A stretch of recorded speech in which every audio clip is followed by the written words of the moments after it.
आसान नहीं है मंजिल को पाना, सालों का संघर्ष मायने रखता है।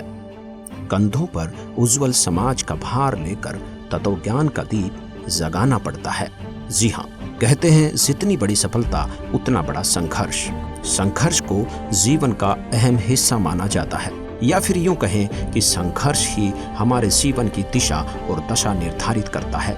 एक समय आता है जब इंसान की बुलंदियां जो जमीन से आसमां की तरह सबको दिखाई देती हैं, लेकिन उसके पीछे का संघर्ष किसी को दिखाई नहीं देता। उस व्यक्ति ने इस मुकाम तक पहुंचने के लिए कितना संघर्ष किया, क्या क्या कष्ट उठाने पड़े, कितनी गालियां सुननी पड़ी, ये सब कोई नहीं जानता। सब उसके इतिहास को भुलाकर वर्तमान को देखते हैं। जीवन में संघर्ष तो हर कोई करता है, लेकिन उसका उद्देश्य मायने रखता है। अधिकतर लोगों का संघर्ष धन दौलत परिवार तक ही सीमित रहता है, लेकिन कुछ लोगों का संघर्ष समाज में परिवर्तन से जुड़ा होता है। ऐसे लोगों का संघर्ष इतिहास बन जाता है और फिर इतिहास में उनका नाम सुनहरे अक्षरों में अंकित होता है। ऐसे महापुरुष लोगों के दिलों पर अमिट छाप छोड़ देते हैं और मृत्यु के बाद भी जग में उनकी कीर्ति बनी रहती है।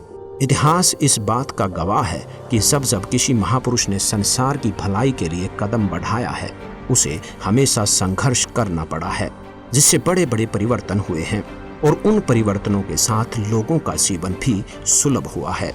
कहते हैं संघर्ष जितना बड़ा होगा, जीत उतनी ही शानदार होगी। आध्यात्मिक मार्ग में भी भक्तों और संतों ने ऐसे ही कठिन संघर्ष किए हैं और आध्यात्मिक मार्ग में फैले पाखंडवाद को खत्म करने के लिए वे हमेशा सच पर अड़िग रहे।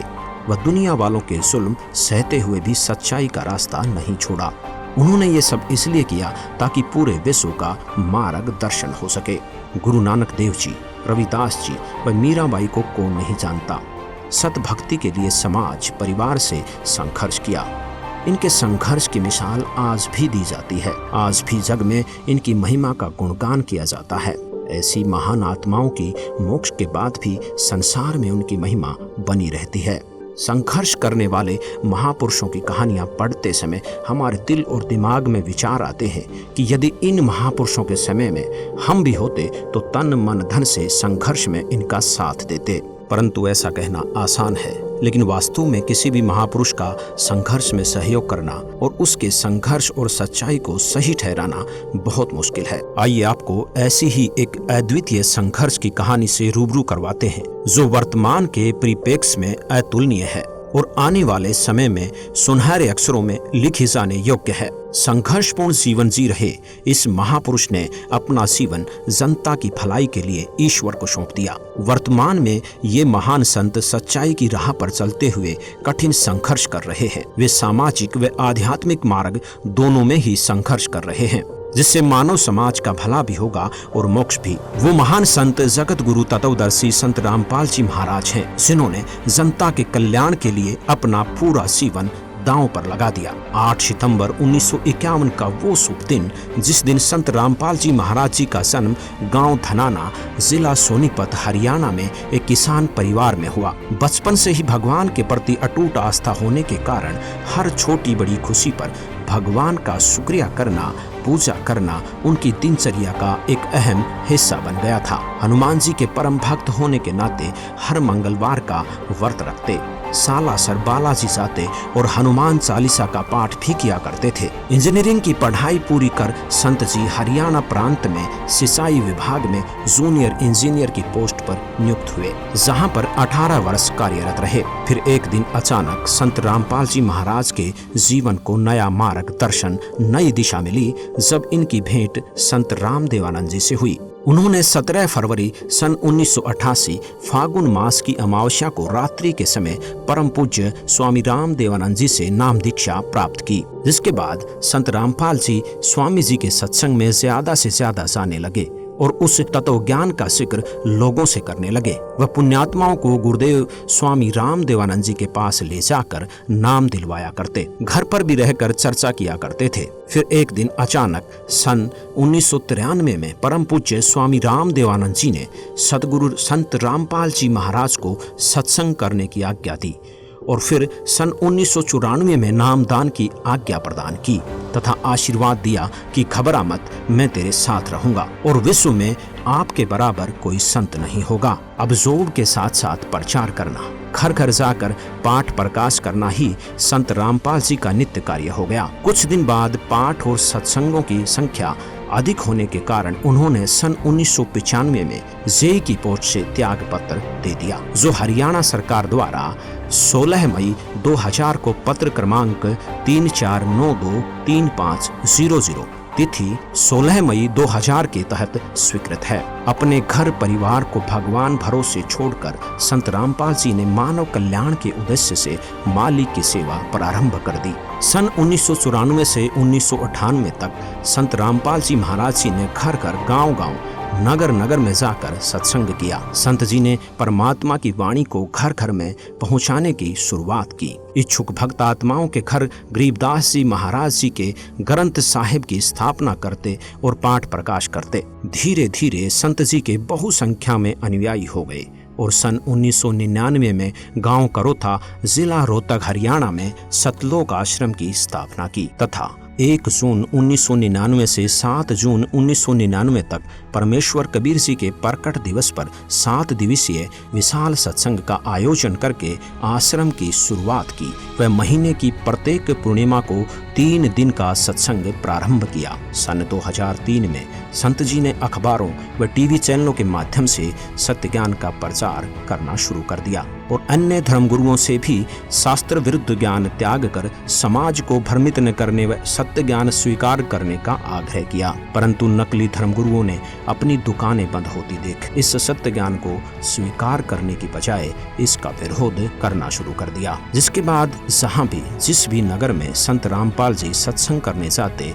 वहीं अन्य अज्ञानी धर्मगुरुओं के बहकावे में आकर लोग विरोध करने लगे और कुछ पुण्यात्माएं सत्य ज्ञान को स्वीकार भी करने लगे। संत रामपाल जी महाराज दिन रात सत्संग करते और पुस्तकें लिख लिख कर उनका प्रचार करते।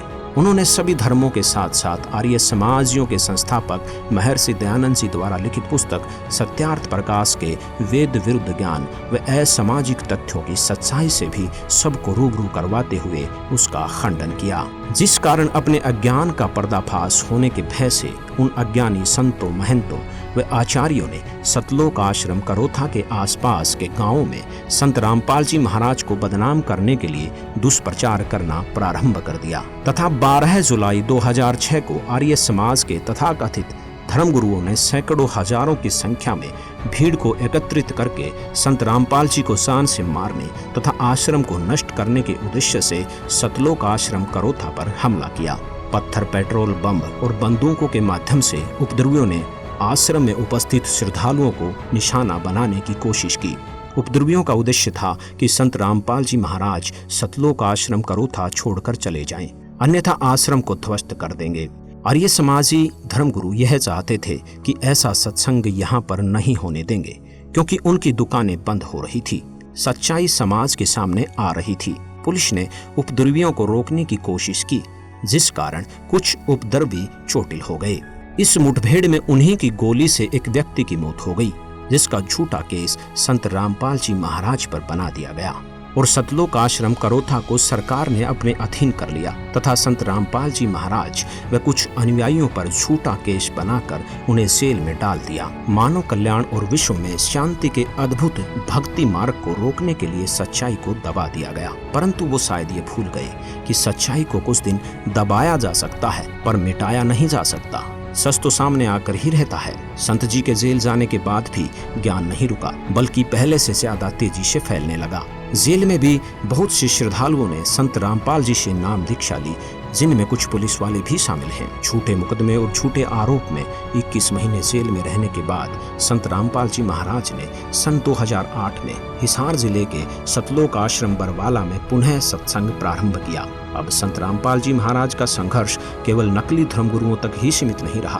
बल्कि समाज में फैली कुरीतियां और भ्रष्टाचार के खिलाफ भी संत रामपाल जी ने मोर्चा खोल दिया। इसी दौरान संत रामपाल जी महाराज के तत्व ज्ञान का डंका देश और विदेश में जोर शोर से बजने लगा और सन 2012 आते आते संत रामपाल जी महाराज के अनुयायियों का काफिला लाखों में पहुंच गया, जिसके साथ ही संत रामपाल जी महाराज ने एक ऐतिहासिक ऐलान कर विश्व के सभी धर्म गुरुओं को आध्यात्मिक ज्ञान चर्चा के लिए आमंत्रित किया। संत रामपाल जी महाराज के अलौकिक अद्भुत ज्ञान के आगे किसी भी धर्म गुरु की ज्ञान चर्चा करने की हिम्मत नहीं हुई और कोई भी धर्म गुरु ज्ञान चर्चा के लिए सामने नहीं आया। जिसके बाद भगत समाज की शंकाओं को ध्यान में रखते हुए राष्ट्रीय टीवी चैनल साधना के माध्यम से प्रसिद्ध धर्म गुरुओं के आध्यात्मिक विचारों और संत रामपाल जी महाराज के आध्यात्मिक विचारों की तुलना विवेचन करने के लिए आध्यात्मिक ज्ञान चर्चा नामक प्रोग्राम चलाया गया, जिसका अभूतपूर्व नतीजा आया और मानव समाज में संत रामपाल जी महाराज के तत्वज्ञान का डंका घर घर बजने लगा।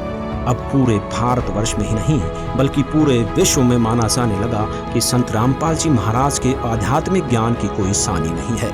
घर घर जाकर ज्ञान गंगा पुस्तक पहुंचाई जाने लगी, जिसे पढ़कर लाखों की संख्या में लोग संत रामपाल जी से जुड़ने लगे और अद्वितीय लाभ प्राप्त करने लगे।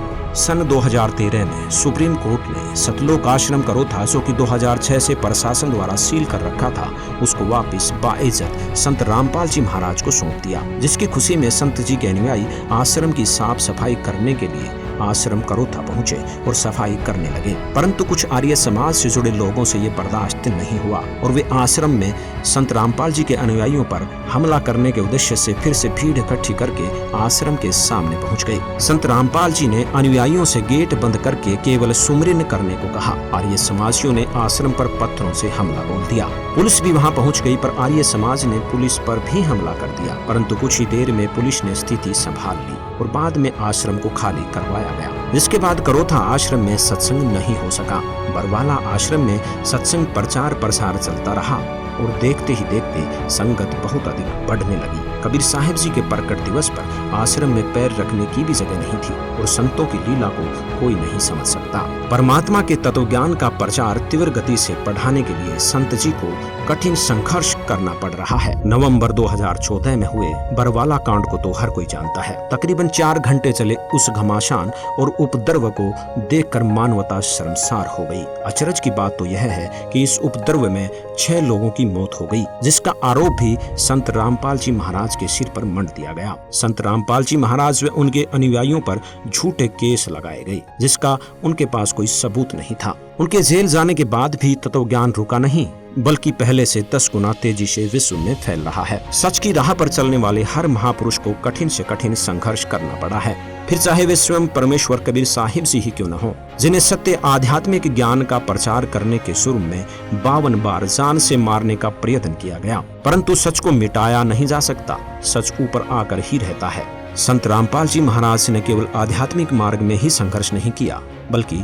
सामाजिक कुरीतियों के खिलाफ भी आवाज उठाई। दहेज प्रथा, नशे जैसी कुरीतियों को जड़ से खत्म करने के लिए ये मिशन चलाया तथा विश्व को दहेज मुक्त, नशा मुक्त व दुराचार मुक्त बनाने का बीड़ा उठाया। आज उसका नतीजा भी देखने को मिल रहा है। संत रामपाल जी महाराज जी के जितने भी अनुयायी हैं, वो किसी भी प्रकार का नशा नहीं करते, मांस नहीं खाते, जुआ नहीं खेलते, सट्टेबाजी, न दहेज लेते हैं न देते हैं, गाना बजाना, नाचना, ये सब संत रामपाल जी के अनुयायी नहीं करते, जिससे संत रामपाल जी महाराज जी द्वारा एक स्वच्छ समाज तैयार किया जा रहा है। संत रामपाल जी ने एक उदाहरण से स्पष्ट कर दिया कि जिस प्रकार रेल को रोकने के लिए एक अंधा गधा पटरी के बीच में खड़ा हो जाता है, अपनी पिछली दोनों टांगे उठाकर मारता है, उसे रेल नहीं रुकती और वो गधा मर जाता है। इसी प्रकार जो इस तत्व ज्ञान को रोकने का प्रयास करेगा वो अंधे गधे के समान होगा, जो अपना ही नाश करवा बैठेगा। आज संत रामपाल जी महाराज जी का सच्चा ज्ञान आसमान छू रहा है और दिन प्रतिदिन उनका ये तत्व ज्ञान विश्व में बहुत तेजी से फैल रहा है, जिसे रोकना मुश्किल ही नहीं नामुमकिन है। आज उनका संघर्ष फल रहा है और विश्व भर के लोग उनसे जुड़ रहे हैं तथा उनका मानव समाज के कल्याण का मिशन सफल हो रहा है। आज कबीर परमेश्वर की असीम दया से विश्व में 500 से अधिक नाम दीक्षा केंद्रों पर संत रामपाल जी महाराज से नाम दीक्षा ग्रहण करने की सुविधा उपलब्ध है। इसलिए पूरे विश्व के भाई बहनों से हमारा आग्रह है कि संत रामपाल जी द्वारा दिए गए तत्व ज्ञान को ध्यान पूर्वक सुने, समझे और उनसे नाम दीक्षा लेकर अपना मानव जीवन सफल बनाएं। सत साहिब।